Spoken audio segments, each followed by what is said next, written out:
नमस्कार किसान साथियों, बात करते हैं कि इस साल किसान मित्रों ने 2172 ब्लैक बोर्ड या फिर 1135 का रकबा काफी ज्यादा मात्रा में बोया गया है। और इसका मुख्य कारण है कि पिछले 3 से 4 वर्षों में किसानों ने जो उत्पादन निकाला है काफी अच्छा उत्पादन निकाला है।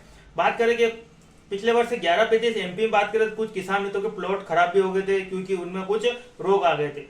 हालांकि कुछ बीज का महत्व भी था क्योंकि कुछ किसान मित्रों को इसका बीज खराब भी मिला था। तो इसके कारण इसका जो बीज के कारण जो खराब मिला था उसके कारण उत्पादन भी कम देखने को मिला है। लेकिन हालांकि जो मैंने बोई थी या फिर जो हमारे आसपास के एरिया में 1135 बोई थी तो उसमें काफी अच्छा उत्पादन देखने को मिला था।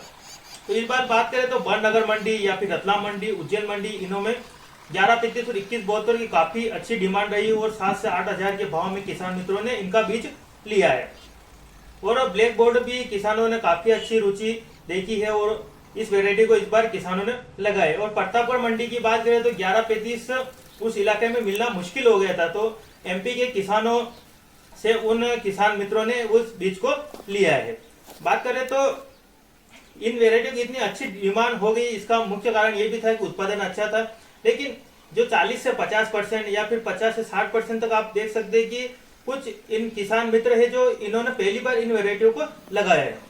अगर इन वेरायटी को पहली बार लगाया तो किसान मित्रों ने जो 95-60 थी, 20-34 थी, उस हिसाब से इन वेरायटियों को बीज दर रख दिया है। अगर इन वेरायटियों को इतना बीज दर रख दिया है तो ये वेरायटियां सघन हो जाएगी, इतनी पास पास हो जाएगी।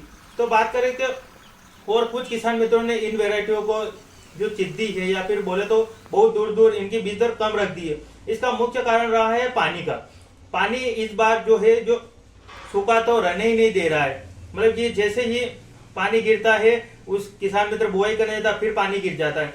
तो ऐसे में किसान मित्र की मजबूरी होगी तो गिलाई में बुआई कर दी। अगर गिले में बुआई कर दी किसान साथियों ने, जो ट्रैक्टर होता है उसके आगे पहिए होते हैं तो उस पर कीचड़ या फिर जो मिट्टी है काफी चिपक गई है, तो जिससे वो ट्रैक्टर प्रॉपर रूप से सही एक समान दिशा में नहीं चल सका। अगर वो सही नहीं चल पाया तो कभी ऊंची कभी नीचे, तो ऐसे तो वो बीज दर भी कम ज्यादा गिरती रही है। तो किसान मित्र बीज दर अगर कम हो गई तो किसान मित्र क्या करे। अगर किसान साथियों आप बात करें तो 20 सारी में आपसे 12 केजी बीज दर या फिर 25 सारी के बीघे में आपसे 15 या फिर 16 केजी भी बीज दर रही तो ये वेरायटी आप कवर कर लेगी, आपको घबराने की कोई जरूरत नहीं है।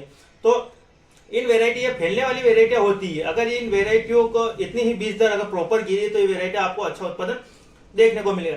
लेकिन आपको इनमें कुछ बातों का ध्यान रखना पड़ेगा, क्योंकि अगर इनकी बीज दर कम है, अगर आपने जो बीज किया है अंकुरण किया उससे 90 से 95% अंकुरण रहा है तो ये वेरायटियां काफी अच्छा उत्पादन देखने को मिलेगा। अगर इसमें आपको शुरुआत से ही जो है आप जो गटर की दवाई छिड़कते हैं उसमें 19-19, 18-18 जो वाटर सल्फर खाद होते हैं या फिर इसके साथ माइक्रोन्यूट्रिएंट या फिर जो टॉनिक आते हैं इनका इस्तेमाल करेंगे तो ये वेरायटियां जो है फैलने का काम करती है, तो ये काफी अच्छी फैलेगी, तो ये उत्पादन अच्छा देखने को मिलेगा।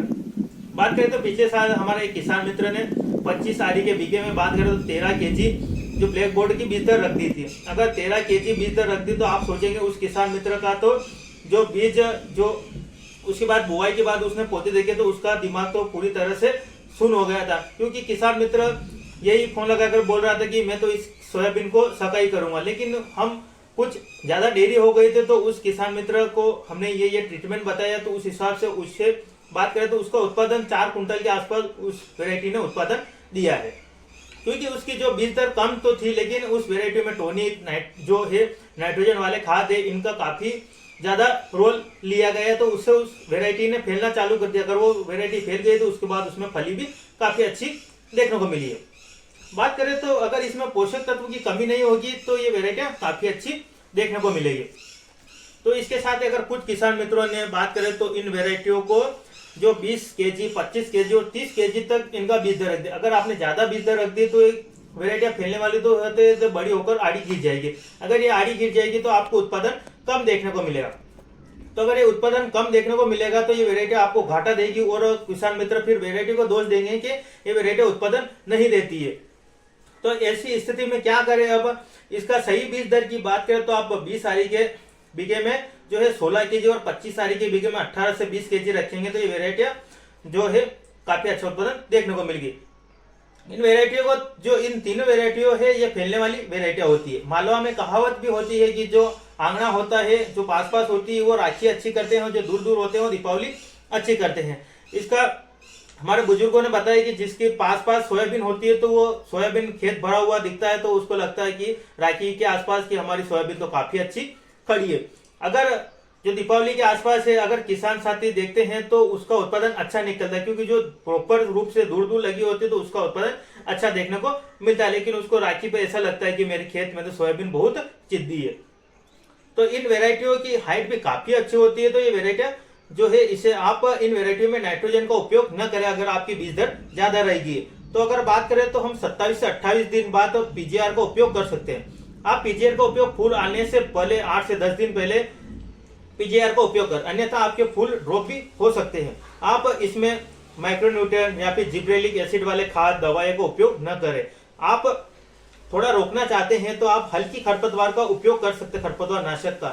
आप खरपतवार मिटाने के लिए खरपतवार का उपयोग ना करें। आप फसल की जो चाल है उसे रोकने के लिए जो हल्की दवाई उसका खरपतवार का उपयोग करेंगे तो भी वो चाल रुक जाएगी। लेकिन ऐसी रिस्क आप अपने तो कृषि सलाहकार है उससे पूछकर ही ले, अन्यथा आप ऐसा ना हो कि आप जो आती है आपने जो बोकने की दवाई छिड़क दी है कि हमें तो चाल रोकना है बोकने की, तो वो सोयाबीन को झटका लग जाएगा। अगर आप खरपतवार के लिए मिटाने के लिए अगर खरपतवार नाशक का उपयोग करते हैं जैसे बोकनी की दवा होती है या फिर इन जो ज्यादा झटका देने वाली होती है तो इन वेराइटियों में झटका तो लगे। तो इन वेराइटियों को अगर आप झटके से फिर निकालना चाहते हो तो ऐसा ना होगा आप टोनिक या फिर यूरिया या फिर नाइट्रोजन या फिर टोनिक का उपयोग करें तो ये वेराइटियां फैल जाएगी। तो आप अगर झटके से बचाना भी चाहते हैं अगर आपकी बीज दर ज्यादा है तो आप इसमें गुनिस गुनिस का स्प्रे करिए। और गुनिस गुनिस आप जो डोज होता है उस जो 1 बीघे के होता है आप उससे 2 बीघे में उपयोग करें, क्योंकि हमें कम नाइट्रोजन की आवश्यकता है। अगर नाइट्रोजन ज्यादा होगी तो वेराइटियां फैलकर आड़ी गिर जाएगी, क्योंकि हमारी बीज दर भी काफी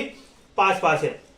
तो अगर आप बात करें तो हमें इन वेराइटियों में जो अगर बीज दर पास पास है ज्यादा होगी तो आप नाइट्रोजन या फिर खड़ी फसल में यूरिया का उपयोग तो ना करें और टोनिक का उपयोग ना करें। और इसे जो पोषक तत्व है आपको लिमिट अवधि में या फिर लिमिट मात्रा में इन पोषक तत्वों की पूर्ति करिए, जिससे आपकी सोयाबीन आड़ी भी नहीं गिरे और आपको उत्पादन भी अच्छा देखने को मिले। अगर किसान साथियों अगर आपको जानकारी अच्छी लगी है तो आप कमेंट के माध्यम से हमें अवगत कराइए। और अगर आपको वीडियो अच्छा लगा है तो वीडियो को लाइक करिए। और किसान साथियों अगर आपको कुछ जानकारी अधूरी लगी या फिर आपको कुछ समझ नहीं आ रहा तो आप कमेंट के माध्यम से पूछ सकते हैं। कैसी लगी जानकारी हमें अवश्य बताइए। हम मिलते हैं आपको नेक्स्ट वीडियो में, तब तक के लिए जय जवान जय किसान, धन्यवाद।